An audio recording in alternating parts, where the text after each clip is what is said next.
As the war in Ukraine enters its 86th day, the U.S. Senate overwhelmingly did approve $40 billion in aid to be sent to Ukraine in hopes of protecting the country. Ukrainian parliament member Kira Rudik, leader of the WLOS party, joins us right now live from Kyiv. Kira, good morning to you.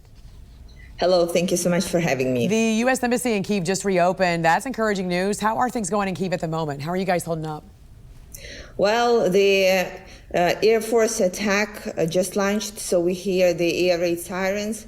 So it's a reminder that though there are no Russian forces around Kyiv, the war still goes on. And we are extremely grateful, and these are uplifting news regarding the $40 billion support that the U.S. Senate voted for, and it's going to be signed by President Biden. This would be a real help to Ukraine, and we are really waiting for it.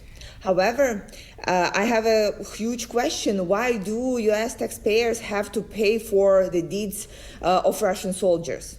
This is why my parliamentary colleagues and I, we insist on unfreezing the assets that are right now blocked in the United States, in Canada, in Great Britain, that belong to Russia, so they would be given to Ukraine as an aid instead of having take this money off the budget of these countries, because we will need much more than $40 billion. We know that already. We will probably spend those $40 billion over the next couple of months on the weapons, on the social benefits that we stopped paying recently, and then what? So the next good step would be to vote for the legislation to unfreeze Russian assets, to unfreeze sanctions assets, and send them over to Ukraine. I think that would be a very smart thing to do. And I know you and other members of parliament have been meeting throughout the war. What types of conversations are taking place at the moment? What are you hearing from other members of parliament as this war does continue? Well, we need to be concentrated on regrouping and reinforcing the plans that we have to have it as a marathon, not a sprint.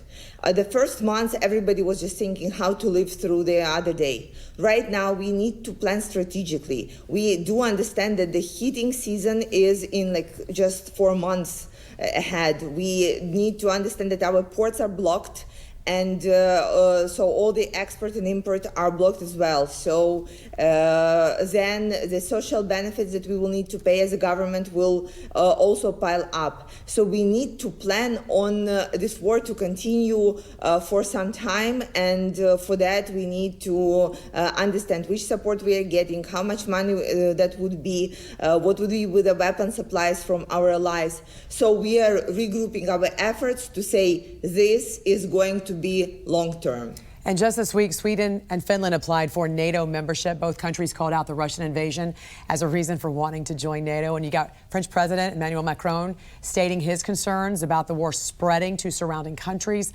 What's your thoughts on this, Kira? Based on what you're seeing in Ukraine right now, do you anticipate Russia invading the surrounding countries?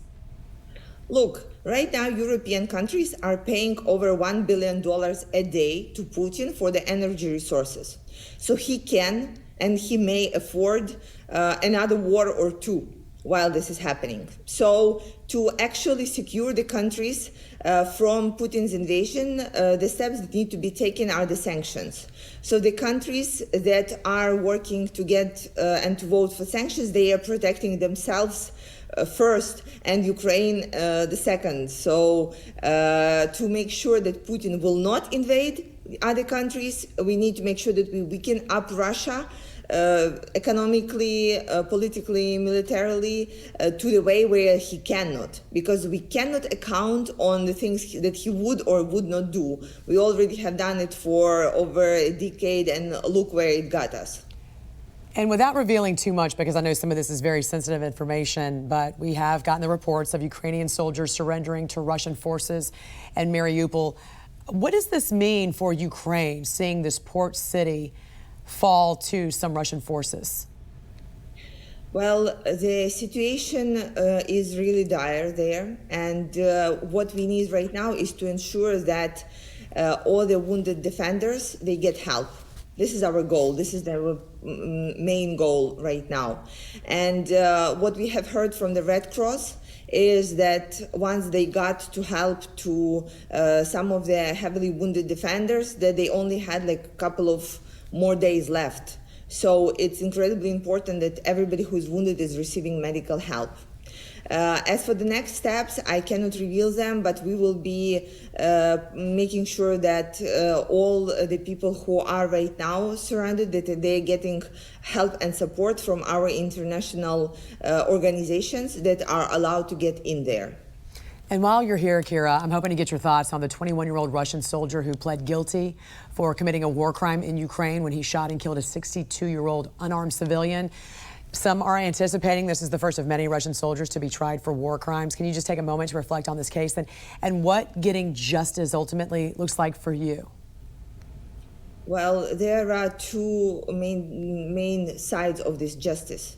The first one is to get every single Russian soldier who committed all those atrocities everywhere in Ukraine, specifically in Bucha, Borodyanka, and eastern parts of Ukraine, to make sure that they actually face justice.